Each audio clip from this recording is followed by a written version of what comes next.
Prvá nominácia. Predstavte si, že letíte v lietadle z Moskvy do New Yorku. Áno, z Moskvy do New Yorku. Z Londýna do Sydney. Áno, z Londýna do Sydney. Áno, ale my teraz by ste išli z Moskvy do New Yorku. Môže byť? Môže, ale Môžete letieť. Môže. Ale kebyže náhodou letíte, tak ideme. S ruským lietadlom nikdy. Povedzme, že ste v tom lietadle a... Povedzme, lebo nechcem to povedať, lebo nesedím v tom, ani nechcem v tom sedieť. Áno, pochopíte ma? Do ruského lietadla nesadnem, lebo tu sú ožraní tí piloti, 90% tu napísí.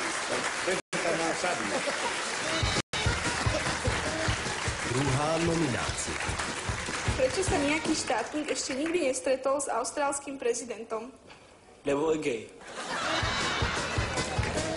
Tretia nominácia. Je to syn tvojich rodičov a nie je to tvoj brat. Kto to je? Je to syn mojich rodičov. Syn mojich rodičov. No počkajte. O tom musím rozmýšľať. Syn mojich rodičov a nie je to môj brat. Takže rodičia si ho urobili a mňa adoptovali.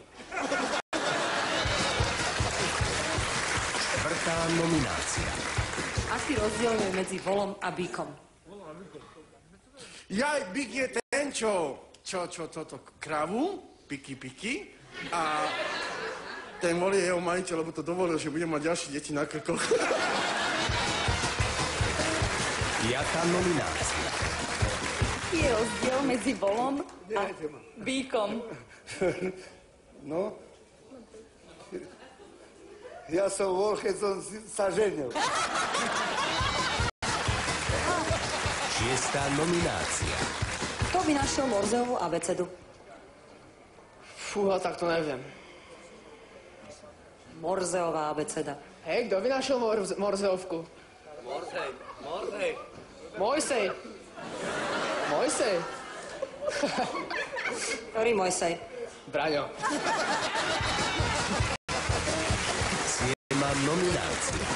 Keď jednému divákovi trvá pozretie filmu od začiatku do konca 1 hodinu, koľko to bude trvať 3 divákom? No, vôbec nerozmýšľam. Mám iné. Títo, viete čo, taká som viete čo, taká som vysprejovaná od rana, čo som mi dostupný.